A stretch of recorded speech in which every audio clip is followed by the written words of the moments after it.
Sushruta for NEET is now available on the Google Play Store. Try it out for free. Hi, my dear students. Hearty welcome to Jnanamarga.in classes. I am Professor G.K. Bhatt. In today's class, we shall take up the study of neural control and coordination. In the last class, we have studied about the skeletal system. We have seen that how the muscular system and the skeletal system are coordinated with each other to enable us to show locomotion or to move the body parts and also the movement of certain parts inside our body. That is what I mean contraction and relaxation of the muscles. With regard to this neural control and coordination, you are aware that in our body system, all different functions should take place smoothly, and the different systems what we come across inside our body, they should work in a coordinated manner. The functions of the organs or organ systems must be coordinated in our body to maintain a constant condition inside what is known as homeostasis. This coordination is brought in with the help of two systems. One is the nervous system and another is the endocrine system. The coordination between two or more organs in our body is very much required to maintain homeostasis, wherein two or more organs or organ systems, they interact and complement the functions of each other. You just imagine what will happen the moment we eat the food. The food,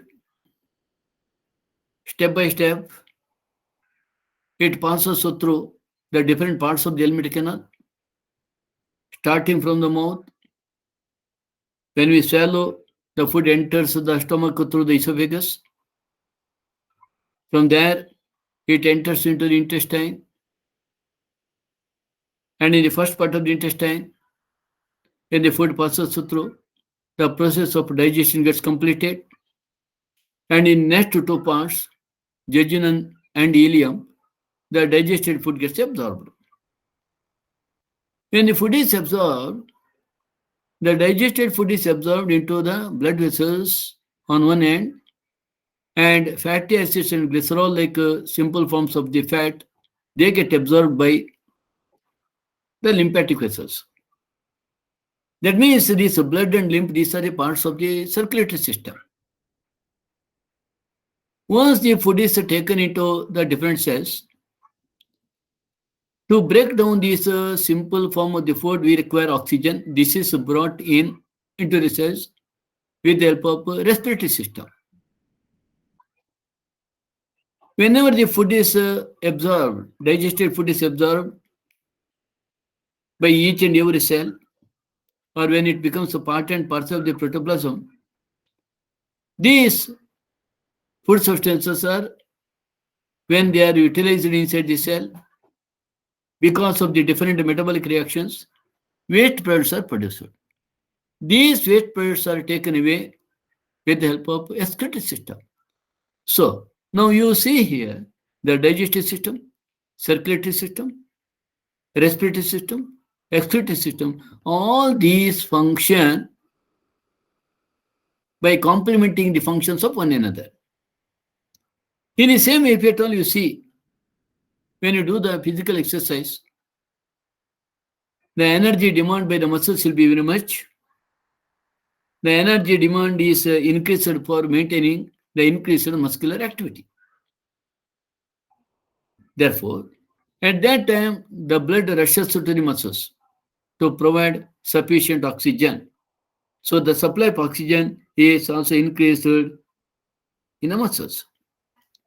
The increased supply of oxygen necessitates an increase in the rate of respiration because whenever oxygen has to get supplied to the muscles, there to very quick supply of oxygen is required. So the rate of respiration increases. At the same time, you come across heartbeat also increases in order to allow more blood flow to the blood vessels into the muscles. When physical exercise gets over, the activities of the nerves, lungs, heart, kidney gradually return to their normal condition. Thus, the functions of muscles, lungs, heart, blood vessels, kidney, and other organs are all coordinated while performing a simple physical exercise. So, in this way, whatever we do, you must remember that there are many systems which are get involved in that, and such a coordination is very much required for the smooth functioning of our body organs. In our body, the nervous system and endocrine system jointly coordinate and integrate all the activities of the organs so that they function in a synchronized fashion. As I just mentioned, the two systems, that is nervous system on one end and the endocrine system on the other end, these two systems, they are involved in maintaining homeostasis. The neural system provides an organized network of point-to-point connections with the help of the neurons for a quick coordination. The endocrine system provides chemical integration through hormones. So, in this particular chapter, we are going to study how our nervous system brings about the coordination in the overall functioning of the organs of the body. So, you learn about the neural system of the human, mechanisms of neural coordination, like a transmission of nervous impulse, impulse conduction across the synapse, and physiology of reflex action. So, we shall study all these one by one. Now, let us look into neural system, which is also known as nervous system. The nervous system of all animals is composed of highly specialized cells called neurons. You know, neurons are nothing but the nerve cells.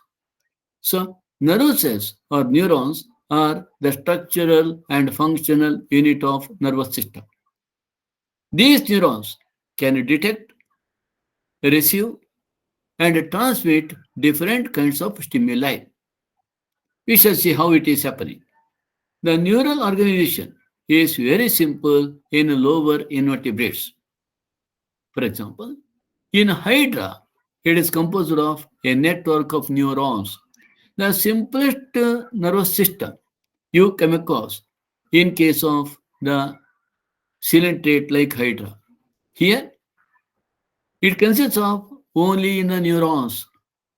It consists of only the network of nerve cells. The neural system is better organized in insects, where a brain is present along with a number of ganglia and neural tissues. No doubt, you do come across, apart from this coelenterate, you do come across the new loose network of nerve cells in Ctenophora also. And when you come into the platyhelminthes, ascalminthes, definitely you will come across little bit advanced nervous system when compared to coelentrates. And you might already heard that in case of platyhelminthes like animals, we do come across ladder type of nervous system. There are the nerve cords which are interconnected and which looks like our ladder. In Annelida, you have already heard that there is a brain on the dorsal side of the esophagus or pharynx, which is known as a suprapharyngeal ganglion or supraesophageal ganglion or a cerebral ganglion or simply brain. Down below the esophagus or pharynx, you come across the subesophageal ganglion, and arising from the subesophageal ganglion, you come across the double ventral nerve cord. This is what you see in case of the annelids. So, when compared to all these things, when compared to all these animals or organisms, better organized nervous system is found in insects, where a brain is present along with a number of ganglia and neural tissues. The vertebrates, no doubt, have a more developed neural system. Now, just let us see how the nervous system in Hydra looks like. Look here. These are the diffused nerve net, nerve cells, network of nerve cells or neurons in a Hydra like cyrentids. Network of neurons is found. And this is what the nervous system in case of the insect like arthropod. As I already told you, there is one brain. What you have seen, what you have heard in case of annelids, it holds good for arthropods also. So, we generally say arthropods possess annelidan type of nervous system. What is this annelidan type of nervous system?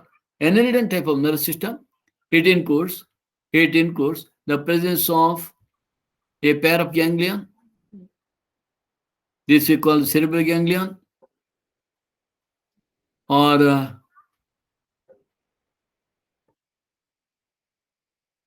cerebral ganglion, or brain. We can see now this inner ganglion. This is what is called cerebral ganglion, or it is also called suprapharyngeal ganglion, suprapharyngeal, or it is also called supraesophageal because this is present above the esophagus, or pharynx, supraesophageal ganglion, or simply it is called brain. Cerebral ganglion or suprapharyngeal ganglion or supraesophageal ganglion. And then you would come across a connective, circumesophageal connective. It is also called circumesophageal because it passes around the esophagus, or it passes around the pharynx. Circumesophageal connectives, then it joins what is called subesophageal ganglion or subpharyngeal ganglion, subesophageal or subpharyngeal ganglion.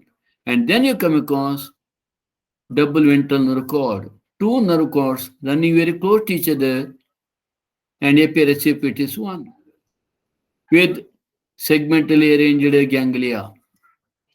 Segmentally arranged ganglia. This is what is called a typical annelidan type of nervous system. These are the nerves arising from the ganglion. A ganglion is nothing but aggregation of the nerve cells. Cluster of nerve cells is called a ganglion. So from here you would come across the nerve series. So this is a typical annelidan type of nervous system, which includes a nerve ring. This entire ring is called nerve ring, and a double ventral nerve cord. This is what you have, double ventral nerve cord, solid double ventral nerve cord, solid double ventral nerve cord. So this is what. And here also in case of cockroach, see here, this is the brain, and this is what subesophageal ganglia, and this is the connective, and you do have three pairs of thoracic ganglia in the thoracic region. Then you have 6 pairs of abdominal ganglia. 6 pairs of abdominal ganglia. So this is what you would come across in nervous system in case of the arthropod, especially insects. Now let us look into human nervous system or human neural system. The human nervous system consists of 2 parts, right? What are they? One is central nervous system, central nervous system, and another one is peripheral neural system. Central, it must be present in the center. Peripheral, it must be present in the peripheral nervous system. Let us look into that. The central nervous system and peripheral nervous system. The central nervous system is abbreviated as CNS. The central nervous system contains a brain. This is what have the brain and spinal cord. This is what have the spinal cord. This is the brain. Entire structure is the brain. So, central nervous system contains brain and spinal cord. You know, the brain is well protected inside the skull, whereas the spinal cord is present inside the vertebral column and it is protected or it is present inside the vertebrae. So, vertebrae together form vertebral column. This we have studied in the last class. So, there are two parts in the central nervous system. One is the brain. Brain is situated inside the skull, or also we call the cranium, or we simply call brain case. And spinal cord is present inside the vertebral column. Spinal cord. Right? This is with regard to central nervous system. Now, coming to the peripheral nervous system, you can see here, this is what peripheral nervous system we have. Right? Coming to the peripheral nervous system, you come across the nerves arising from the brain. This is what the brain you have. The nerves arising from the brain are called cranial nerves. The nerves arising from the spinal cord are called spinal nerves. So we have these nerves. What do you have coming out from the spinal cord? What do you see? These all nerves are spinal nerves. So peripheral nerve system consists of cranial and spinal nerves. What are cranial nerves? The nerves that arise from the brain are called cranial nerves. What are spinal nerves? The nerves that arise from the spinal cord are called spinal nerves. So here, now you must know how many cranial nerves are there in case of the mammals. How many cranial nerves are there in fishes? How many cranial nerves are there in amphibians? And what is their number in case of the reptiles, birds, and mammals? Always this question is asked in general. As far as the cranial nerves are concerned, you must know in fishes you come across the 10 pairs of cranial nerves. In amphibians also 10 pairs of cranial nerves. And you do have, in case of these reptiles, birds, and mammals, you have 12 pairs of cranial nerves. 12 pairs of cranial nerves. Or whenever we say about cranial nerves, we say amniotes have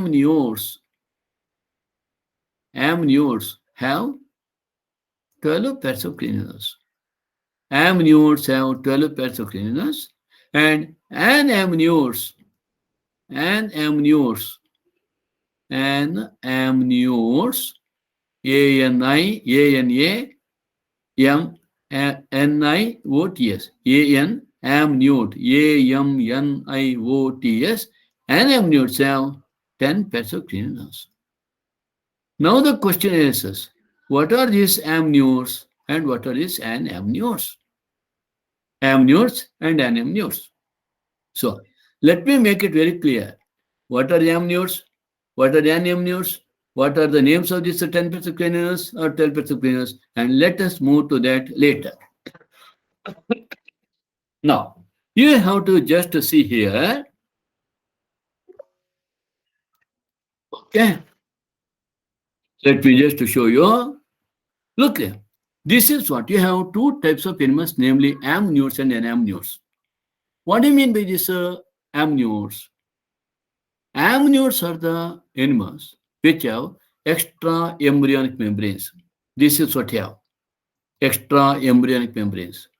So these extra embryonic membranes, extra embryonic membranes are also called fetal membranes. F-O-E-T-A-L. The membranes which are present surrounding the fetus. Look here. The extra embryonic membranes are 4 types. What are these extra embryonic membranes?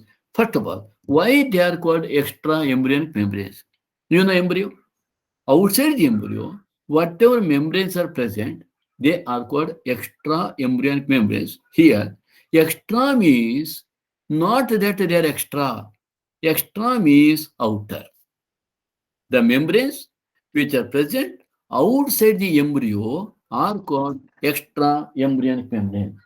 They are called extra embryonic membranes or extra embryonic membranes are otherwise called fetal membranes. FOETAL. Fetal membranes. Extra embryonic membranes are also called fetal membranes. Fetus. Embryo is also called fetus. Fetus. So this fetal membrane, extraembryonic membranes are also called fetal membranes. So only at the beginning, up to 10 month of this pregnancy, we call it embryo. After this 10 weeks of pregnancy, we call it embryo. After 10 weeks, we call it fetus. So this before 10 weeks, it is called the embryo. So it is called extra embryonic membranes present surrounding the embryo. Or it is also called fetal membranes because these membranes are present surrounding the fetus. There are four types. One is what is called amnion. Amnion is mainly concerned with protecting the embryo. Another membrane is called chorion. Chorion is always concerned with the respiration of the embryo. One more is called allantois. Allantois is concerned with the removal of waste substance, what is called excretion of the embryo. And yolk sac is concerned with the supplying food to the embryo, that is nutrition.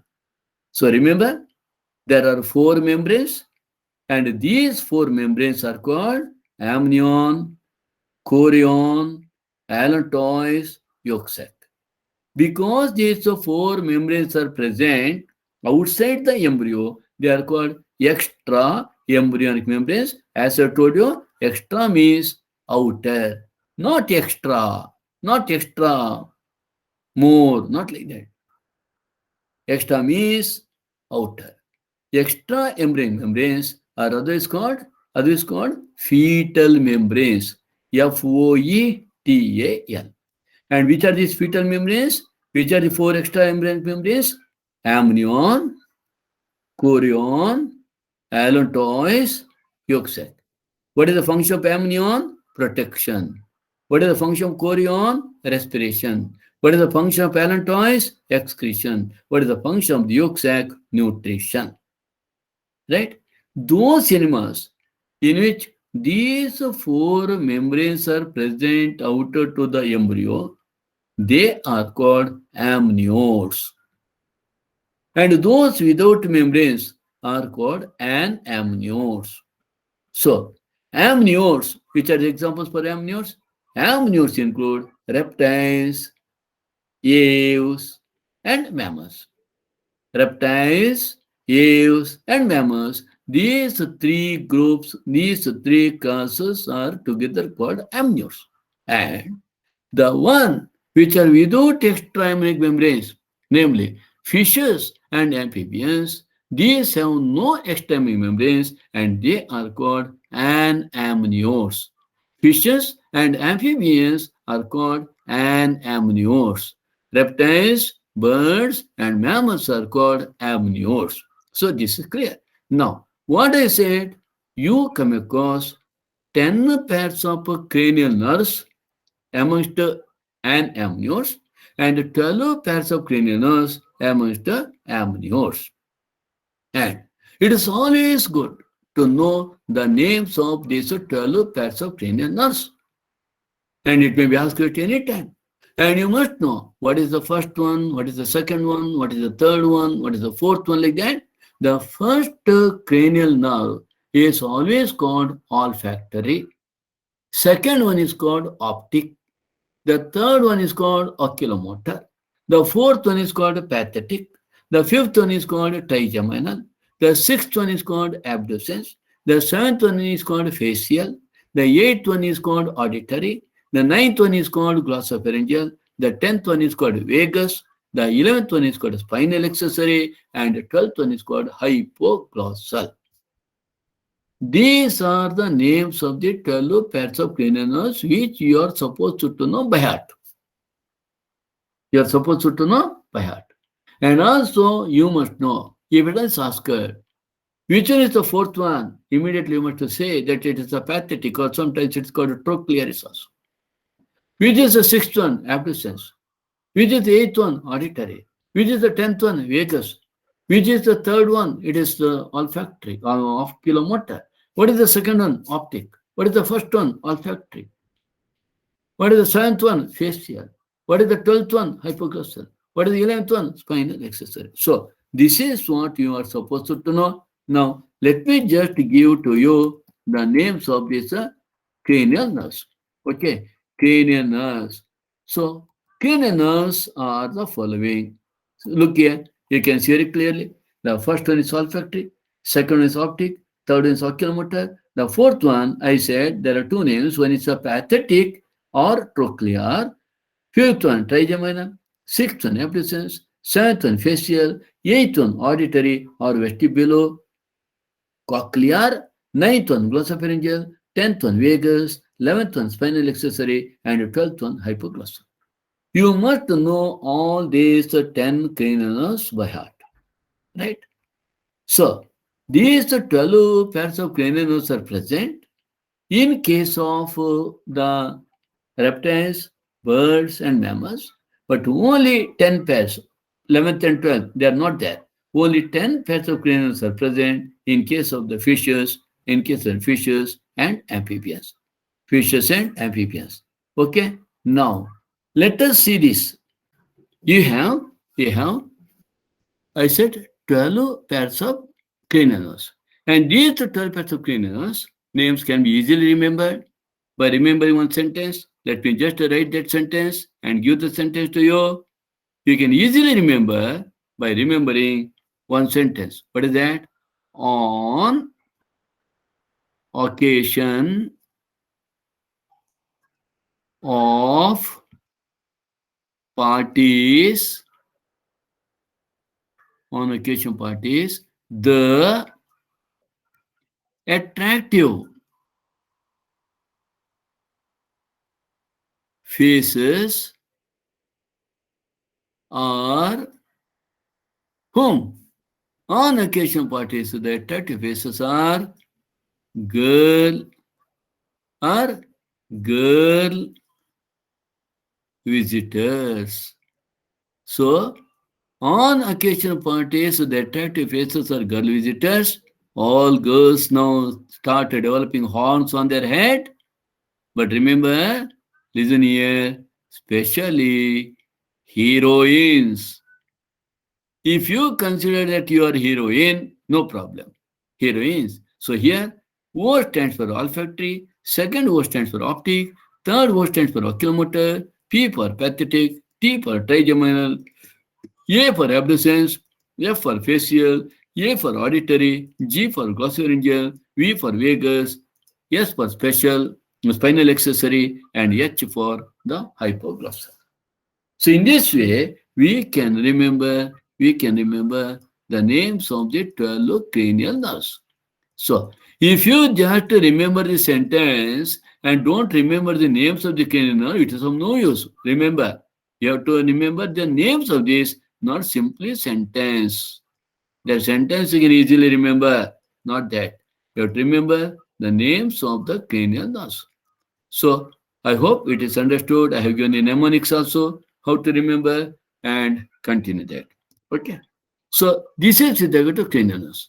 Now coming to the spinal nerves, you must know that all together we have here cervical nerves, the nerves which are there in our neck region. Cervical nerves, 8 pairs. Thoracic nerves, 12 pairs. Then lumbar nerves, 5 pairs. Sacral nerves, 5 pairs. And coccygeal nerve, 1 pair, bringing the number to 31 pairs of spinal nerves. 12 plus 8, 20 plus 10, 30, 31. So we do have spinal nerves, how many? 31 pairs. In case of human beings, we have 31 pairs of spinal nerves, and cranial nerves, we have only we have 12 pairs of cranial nerves, right? So you must know the breakthrough also.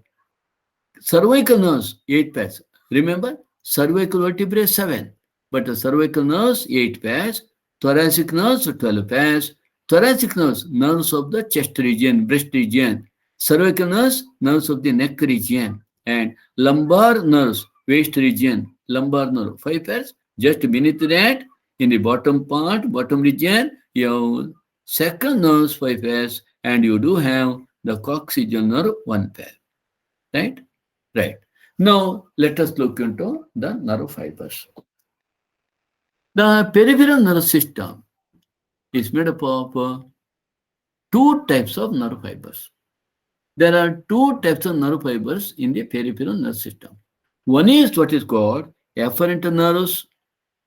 The other one is called efferent nerves. Afferent fibers or efferent fibers. Always you must remember that afferent fibers are also called sensory fibers or sensory nerves, neurons. Sensory fibers, or they are also called sensory neurons, sensory nerves, or you have sensory nerves and you have the efferent fibers, they are called motor nerves, motor fibers or motor nerves. Sensory nerves are always concerned in picking up the stimuli from the sense organs and taking it or bringing it to the brain or central nervous system. And different fibers always takes the regulatory impulse from the brain or spinal cord to the effector. So afferent nerve fibers transmit impulses from the tissues or organs. Whenever we say organs, sense organs, tissues or organs, to the central nervous system. Afferent nerve fibers transmit impulses from the tissues or sense organs to the central nervous system, and efferent fibers or efferent nerves transmit regulatory impulses, important regulatory impulses, what to be done?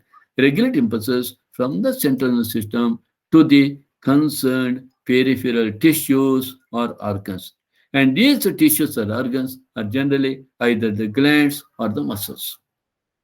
Tissues or muscles, tissues or muscles or organs. Organs are one or the other different types of the glands.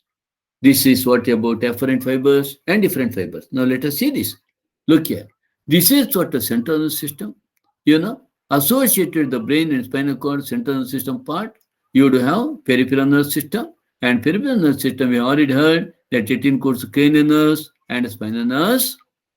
And these nerves are of two types, sensory or afferent fibers and motor or efferent fibers. Afferent fibers are concerned, afferent fibers are mainly somatic and visceral sensory nerve fibers. They conduct impulses from receptor to the central nervous system. Whenever you say receptor, receptors includes eye, it includes ear, it includes nose, it includes the uh, tongue, taste, and it also includes the skin. So these are the five important sense organs that we have. And motor fibers, they conduct impulses from central nervous system to effectors, mainly muscles and the glands. Right? So now in this context, we must know that the sensory fibers, they always conduct impulses from the receptors to the central nervous system. And what has to be done? Now, let us see that. Okay, we are sitting and you see all of a sudden a dog entering your house. Now, what to do? Is it your own dog or is it some stray dog? Whether to shoo away or whether to welcome it inside. So, the moment you see the dog, the stimulus is carried. First of all, the stimulus is received by your sensory organ. It you see that, and immediately the afferent fibers carry this to the brain, and in the brain, thinking goes on. There are certain areas in that, and immediately it sends a message to your muscle. It will message come to your hand, and you are going to take a stick to just shoo away this particular dog, to make it run away. So in this way, whatever that comes from the brain to your hand muscle, that is the efferent nerves business. So it is a regulatory, it also conducts a regulatory impulses. Okay. Now, these motor fibers, whatever you come across, which reacts to the stimulus or to the impulses received by the central nervous system, there are two types. We have the autonomic nervous system and the sympathetic nervous system. Or you can say the peripheral nervous system. It includes autonomic nervous system and the somatic nervous system. What are these? Autonomic nervous system and autonomic nervous system and the somatic nervous system. Look here. The peripheral nervous system is divided into two divisions: somatic nervous system and autonomic nervous system. Somatic nervous system and autonomic nervous system. The somatic nervous system relays impulses from the central nervous system. It sends the impulses from the central nervous system to the skeletal muscles. To the skeletal muscles or to some glands, while autonomic nervous system transmits impulses from the central nervous system to the involuntary organs and smooth muscles of the body. So, there are two: somatic nervous system, autonomic nervous system. These two come under peripheral nervous system. Peripheral nervous system. So, somatic nervous system, somatic nervous system, or somatic nervous system, it is concerned with passing impulses from the central nervous system to the skeletal muscle, or sometimes to the glands. And autonomic nervous system transmits impulses from central nervous system to the involuntary organs. You know, involuntary organs are mainly situated inside our body. Involuntary organs, your heart is involuntary organ, your alimentary canal is involuntary organ, your kidney is involuntary organ. All these organs, you cannot make them to stop functioning. Involuntary organs. And also smooth muscles of the inside that your alimentary canal is made up of smooth muscles, your blood vessel is made up of smooth muscles and smooth muscles of the body. Right? Same thing. Now, the autonomic nervous system is further classified into sympathetic nervous system and parasympathetic nervous system. This is another important point. Autonomic nervous system is further classified into sympathetic and parasympathetic. What do you mean by sympathetic? What is parasympathetic? Sympathetic nervous system, it always works under emergency situation. It prepares our body to face emergency situation. And the parasympathetic nervous system is concerned with bringing the body to the normal condition.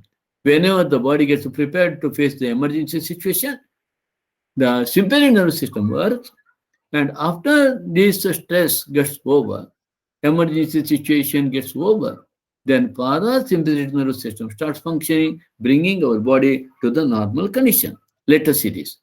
So this is what autonomic nervous system and somatic nervous system. As I said, somatic nervous system, somatic motor, it conducts impulses from the central nervous system to the skeletal muscles.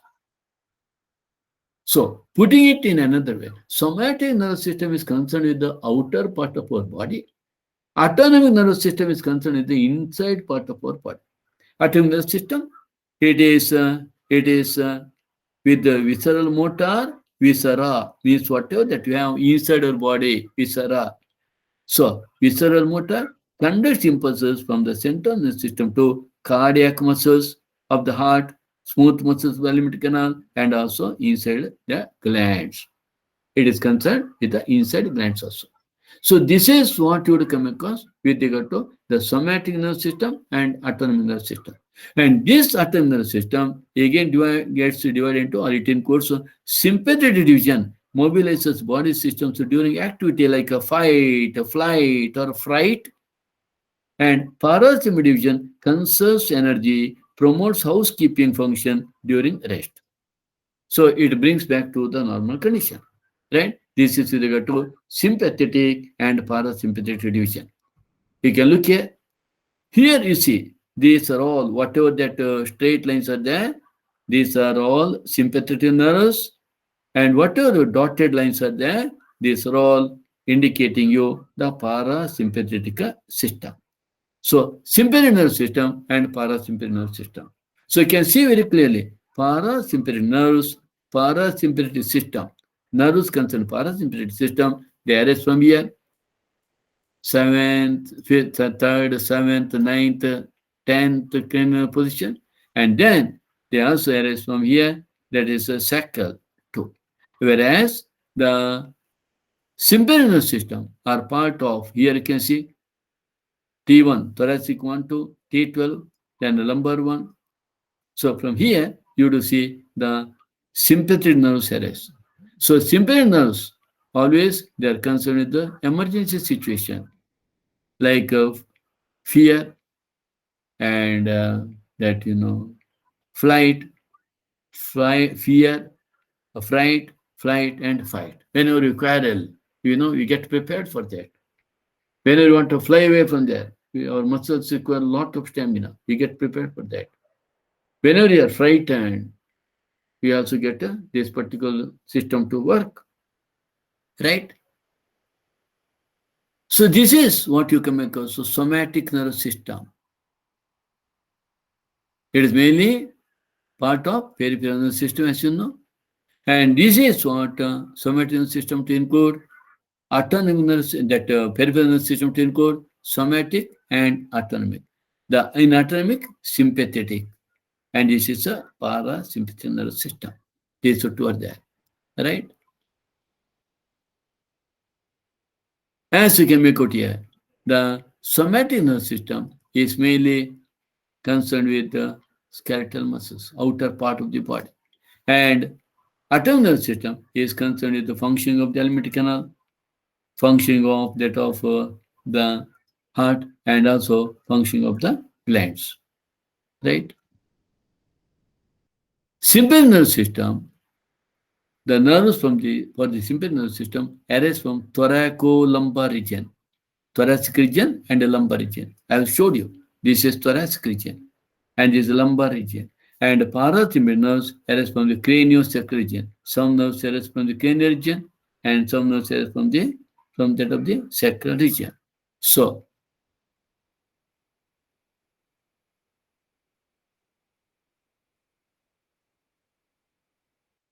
we have to look into now the neuron as a structural and functional unit of nervous system. So let us study the neuron, right? This is a neuron. A neuron is also called nerve cell. A neuron is a microscopic structure composed of three major parts, namely cell body, also known as a cyton or carrion. Then you have short processes, arrangement cyton called dendrites, also called dendrons, and one long process that is called axon. All these together constitute a neuron or a nerve cell. Neuron is also called nerve cell. A neuron is a microscopic structure composed of three major parts, namely cell body or cyton or carrion, dendrites, and axon. The cell body, this cell body, contains cytoplasm, whatever you see here, cytoplasm is there, with all the typical cell organelles, whatever that is to be present in the cell. And also it contains certain granular bodies. You can see here, certain granular bodies, and these granular bodies are called Nissls granules or Nissls granules. Nissl granules and Nissls granules. And these Nissls granules are rich with the ribosome. As such, They play an important role in a protein synthesis. These granules are rich in the ribosome and they are concerned with protein synthesis. Short fibers which branch repeatedly and project out of the cell body also contain Nissus granules. So these Nissus granules are present inside the dendrites also. Whatever the dendrons you see, dendrite, inside the dendrites also you come across the Nissus granules. So Nissus granules are present in cytosol and are also present inside the dendrites. And these dendrites, their function is to receive the impulse and pass it to the cell body. The dendrites are concerned with transmission of the impulses towards the cell body. They make the impulses to enter the cell body. They receive the impulse and make them the impulses to come to the cell body. That point you have to remember. The axon, the another part, this axon. The axon is a long fiber when compared to the dendrites. Dendrites are short fibers. Axon is a long fiber, and the distal end of which is a branch. These are the branches what you come across at the distal end of the axon, and these branches are called telodendria. It is not mentioned in your NCERT book. It is called telodendria, plural, singular, telodendron. Telodendria. And these telodendria, they end in synaptic knobs. Synaptic knobs are also called bowtons.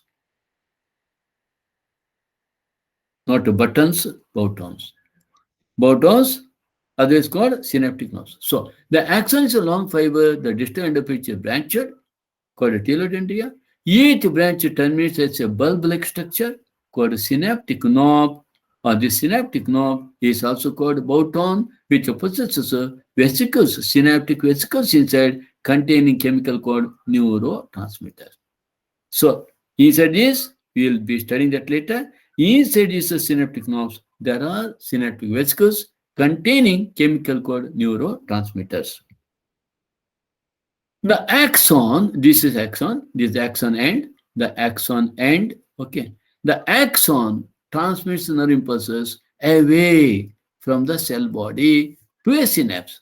So it transmits the impulses, these impulses, whatever that are received by from the dendrites and pass into the cell body. Now they pass through the axon. The impulses pass through the axon to a synapse or to a neuromuscular junction. If the neuron is found attached to the muscle, then it's passed to neuromuscular junction. See here, this is what you have. This is what you have. The end of the one axon. You can call this a bowton. And inside the bowton, you come across vesicles. I have already told you there are vesicles. What do you call them? Synaptic vesicles. And inside the synaptic vesicles, you have the synaptic vesicles, you have the granules, and the granules are found of acetylcholine, neurotransmitters. They are neurotransmitters. So this axon may transmit the impulse away from cell body to a synapse. This is what you have, synapse. Synapse.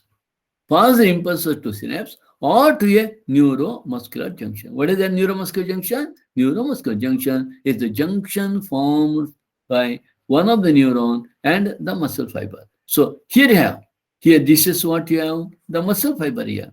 This is a muscle fiber. And this is the nerve fiber, neuron. And this is a junction. This junction is called neuromuscular junction, or it is also called that we are going to see that the end plate. Okay, let us see that. Motor end plate. It is also called motor end plate. Neuromuscular junction or motor end plate. Right? We have heard about that in our previous class.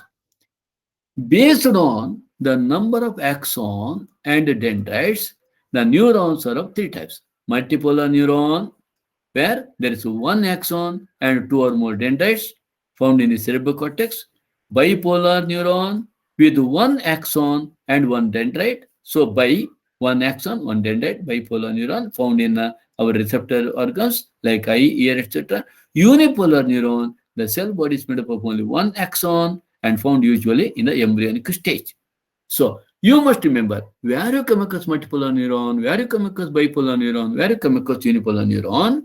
This is what you have the bipolar neuron with one axon on the dendrite, and this is unipolar. Soon after the process comes out, it divides into two. One goes to the receptor, another to the brain, and this is the multipolar neuron. Right? Look here. Now, same thing is shown in another diagram. And this is what multipolar neuron. Multipolar neuron has many dendrites and one axon. One axon, many dendrites, all these dendrites. And multiple neurons are found as a motor and neuter neurons. Motor neurons, which takes the regulatory impulses to the effector, is made up of multiple neurons. And bipolar neuron has one dendrite and one axon attached to body cell. And as I told you, bipolar neurons are rare and they are found only in the sensory organs like ear, eye, nose, etc. And unipolar neuron have one process which immediately divides, and one end becomes that dendrite, and it passes one end acts as the dendrite to receive that impulse, and at another end it is connected to the central nervous system. So, and these, as we have already seen, these are mainly found in the embryos. The axons, whatever you heard, there are two types. In some axons, you come across a myelin sheath, and they are called myelinated axons. And another, there is no myelin sheath, they are called non-myelinated axons. So here, you see here, this is axon, and surrounding this axon, you have here myelin sheath, lipid sheath, myelin sheath, have that. So this is a myelin sheath. Myelin sheath is a lipid sheath, fatty sheath. And such neurons are called those neurons which have myelinated sheath or myelin sheath or lipid sheath, surrounding axon, they are called myelinated, and those without any such myelin sheath are called non-myelinated. The myelinated nerve fibers are enveloped with Schwann cells. Suppose I write this axon like this, you see, let us see that this is one Schwann cell, this is another Schwann cell, and in the myelinated sheath there is a myelin sheath, lipid sheath. And in fact, you see here a cell, Schwann cell. This is a Schwann cell. Of course, there will be nucleus. This is another such a Schwann cell with inner myelin sheath. Inner myelin sheath. This is a myelin sheath. Okay, so myelin sheath. So this is one Schwann cell. This is another Schwann cell. Schwann cell. And there is a nucleus of the Schwann cell. So the myelinated nerve fibers envelop the Schwann cells, which form a myelin sheath around the axon. The gap between the two, see, gap between the two adjacent myelin sheath, this gap is called node of Ranvier. This is a gap. This gap is called node of Ranvier. Node of Ranvier. And this is, here you come across axoplasm. Axoplasm. And here you come across, this is axolemma. Axolemma. And here, this is what is called neurilemma. Neurilemma. And this is a Schwann cell. Schwann cell. So, Schwann cells contain on the inner side myelin sheath. Inner to that there will be the axolemma. Inner to the axoplasm. The gap between the two adjacent myelin sheath are called nodes of Ranvier. Right? Myelinated nerve fibers are found in, always ask a question, myelinated nerve fiber, the nerve fibers with the myelin sheath are always found in the spinal and cranial nerves. That means the nerves arising from the spinal cord and the brain. Spinal and cranial nerves. Unmyelinated or non-myelinated nerve fibers, unmyelinated fiber is enclosed by a Schwann cell, but it does not form myelin sheath. There is no myelin sheath inner to the Schwann cell and is commonly found in the autonomous and the somatic nervous system. Autonomous concerned with the inside part of body and somatic nervous system concerned with the skeletal system. So you must know where we come across autonomous, and where we come across myelinated, and where we come across non-myelinated nerve fiber. So here we are going to stop and we'll start our next class with the conduction of nerve impulse.